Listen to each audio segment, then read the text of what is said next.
All India Congress committee राष्ट्रीय अधिवेशन बैठक आ गांधी सरदार की भूमि पर साबरमती तट पर 8 અને 9 એપ્રિલ रोज योजावा जई रह्यो छे। 8 तारीखे कांग्रेस वर्किंग कमिटी की बैठक योजाशे।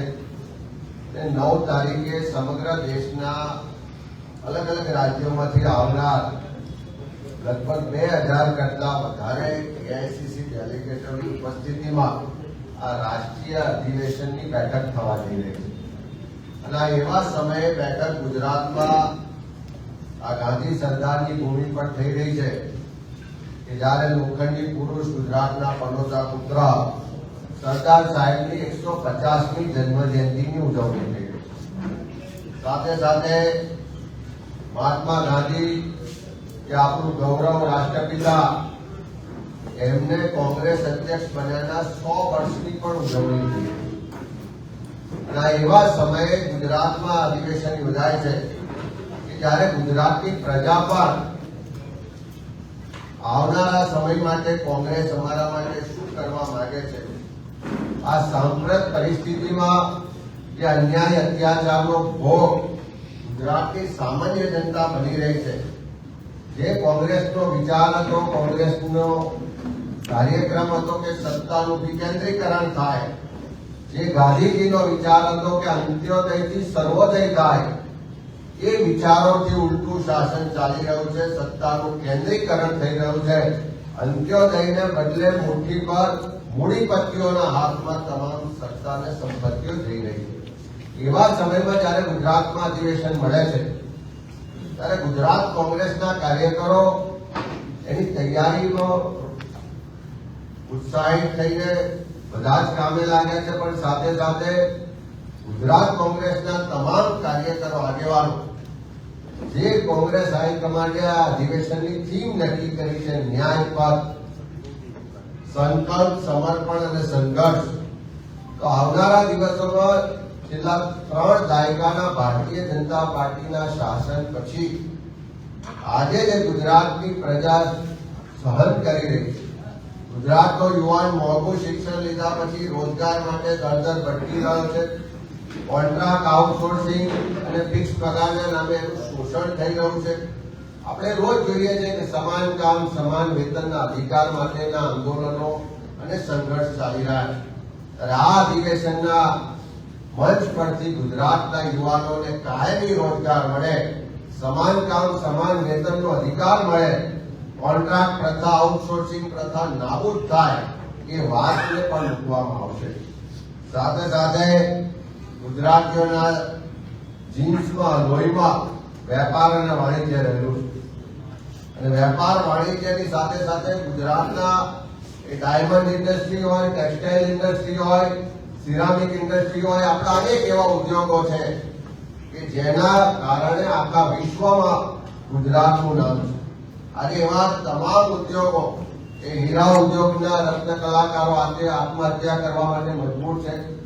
સિરામિક ઇન્ડસ્ટ્રી હોય, ટેક્સટાઇલ ઇન્ડસ્ટ્રી હોય કે બધા મીડિયમ અને સ્મોલ સ્કેલ ઇન્ડસ્ટ્રી આજે મંદીનો ભોગ બન્યા છે। એવા સમયમાં કોંગ્રેસની જે નીતિઓ હતી કે ઉદ્યોગોને મદદ કરવી, એમએસએમઈને મદદ કરવી, જીઆઈડીસીની સ્થાપનાઓ કરવી, પછાત વિસ્તારોમાં રોજગારની વ્યવસ્થા ઉભી કરવી, એ જે કોંગ્રેસની વિચારધારા છે, કોંગ્રેસ શાસનની દેન છે, એને પણ આવનારા સમયમાં ગુજરાતના લોકો માટે કેવી રીતે વધારે અમલ કરાવી શકાય, કેવી રીતે ફરી ગુજરાતની ઔદ્યોગિક નામના વધે, એ વિચારને વાત પણ આ મંચ પર મૂકવામાં આવશે। ખાસ કરીને ગુજરાતમાં સામાજિક ન્યાય માટેની લડાઈ સતત ચાલતી આવે, અન્યાયનો ભોગ એસસી, એસટી, ઓબીસી, માઇનોરિટી સમાજ સતત બનતો આવ્યો છે, ભેદભાવ પણ સતત થઈ રહ્યા છે। એ વિકાસની વાત હોય કે બજેટમાં ફાળવણીની વાત હોય કે યોગ્ય પ્રતિનિધિત્વની વાત હોય, ત્યારે એની વાતને પણ આ મંચના માધ્યમથી ઉજાગર કરવામાં આવશે અને ગુજરાતના એસસી, એસટી, ઓબીસી, માઇનોરિટી વર્ગના તમામ લોકોને પણ ન્યાય મળે, એ કોંગ્રેસનું નેતૃત્વ, કોંગ્રેસનો કાર્યકર એને સુનિશ્ચિત કરશે, વાતને વિચાર પણ અહીંયા મૂકવામાં આવશે। ખાસ કરીને ગુજરાત એ ગાંધીનું ગુજરાત કહેવાય। નશાબંધીનો કાયદો છે પણ આપણે ચારે તરફ જોઈએ છે કે કાયદો ફક્ત કાગળ પર છે. દારૂ ગલીએ ગલીએ વેચાય છે, પીવાય છે, અને એથી પણ આગળ વધીને ડ્રગ્સની વધીને કારણે યુવાધન બરબાદ થઈ રહ્યું છે. તો ગુજરાતને ફરી પાછું ગાંધીનું ગુજરાત, ગાંધીના વિચાર મુજબ નશાબંધીનો કાયદો હોય અને એની સાથે સાથે ગુજરાત નશા મુક્ત બને એ વિચાર અને સંકલ્પ પણ આ અધિવેશનના માધ્યમથી અમે કરવા જઈ રહ્યા. સાથે સાથે આપણા સૌના માટે ગુજરાતી તરીકે જે શરમની બાબત કહેવાય કે આપણે એક તરફ વિકસિત ગુજરાતની વાત કરીએ, સમૃદ્ધ ગુજરાતની વાત કરીએ, અને બીજી બાજુ 40% જેટલા બાળકો કુપોષિત હોય, અને એ આપણા સૌના માટે શરમનો વિષય. અને કોંગ્રેસનું નેતૃત્વ, અનુભવી નેતૃત્વ, સૌનો એક વિચાર છે કે આવનારા દિવસોમાં ન ખાલી ગુજરાત પણ આખા દેશને કુપોષણમાંથી મુક્તિ મળે, અને એ વિચારને વાતને પણ આ મંચના માધ્યમથી મૂકવામાં આવશે. સાથે સાથે મહિલા સુરક્ષાની વાત હોય કે સસ્તું શિક્ષણ મળે, ગુણવત્તાયુક્ત શિક્ષણ મળે, સસ્તી ને સરળતાથી ઉપલબ્ધ એવી આરોગ્યની સુવિધાઓ મળે, એ માટેનું જે ઇન્ફ્રાસ્ટ્રક્ચર જોઈએ, એ માટે સરકારની જે પ્રાયોરિટી જોઈએ, એ છેલ્લા કેટલાય વર્ષોથી આપણે જોઈ શકતા નથી.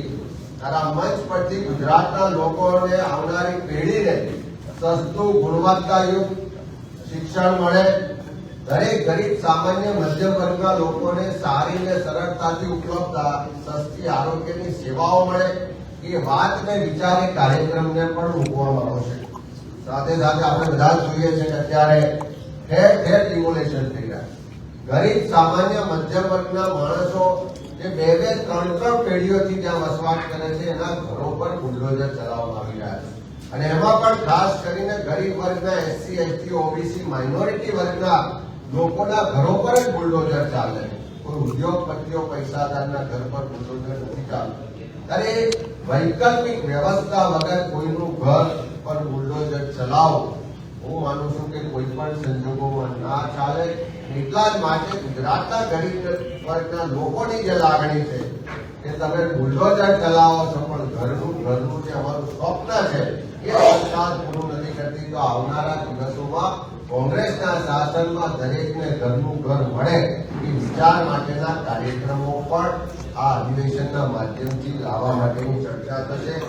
ખાસ કરીને ગુજરાતમાં મંદી, મોંઘવારી અને ભ્રષ્ટાચારથી બધા જ લોકો ત્રસ્ત છે, અને એમાંથી લોકોને મુક્તિ મળે, લોકોના જે વિચાર છે, લોકોની જે લાગણી છે, તકલીફ છે, એ મુદ્દાઓને પણ આ મંચ પરથી ઉજાગર કરવાનો પ્રયત્ન થશે. ને આખું કોંગ્રેસનું નેતૃત્વ, કોંગ્રેસ અધ્યક્ષ આદરણીય ખડગે સાહેબ, આદરણીય સોનિયાજી, વિપક્ષના નેતા આદરણીય રાહુલજી, અને આખા દેશનું નેતૃત્વ આ 2 દિવસ ગુજરાતમાં અહીંયા ઉપસ્થિત રહી અને ગુજરાતના લોકોના ઉજ્જવળ ભવિષ્ય માટે, ગુજરાતના લોકોની જે તકલીફો છે, જે અન્યાય છે, એની સામેના અવાજ બનવા માટેનું કોંગ્રેસના કાર્યકરોને પ્રેરણા અને માર્ગદર્શન આપશે.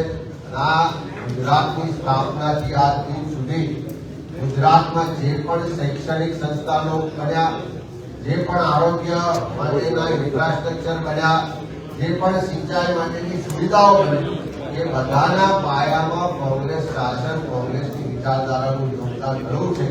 એ જ રીતે આવનારો ઉજ્જવળ ભવિષ્ય ગુજરાતનું બને, ગુજરાતીઓનું બને, એ વિઝન સાથે અધિવેશનમાં કોંગ્રેસનું નેતૃત્વ, વિચાર, કાર્યક્રમો, એજન્ડા અને ઠરાવ લઈને આવી રહ્યું છે. ત્યારે અમે સૌ કોંગ્રેસના કાર્યકરો, તમામ નેતૃત્વને પણ આવકારીએ છીએ. આવનારા સમયમાં ગુજરાતના લોકોના માટેના જે કાર્યક્રમો છે, જે વિઝન છે, એના માટે અમે સૌ સંકલ્પ કરીએ.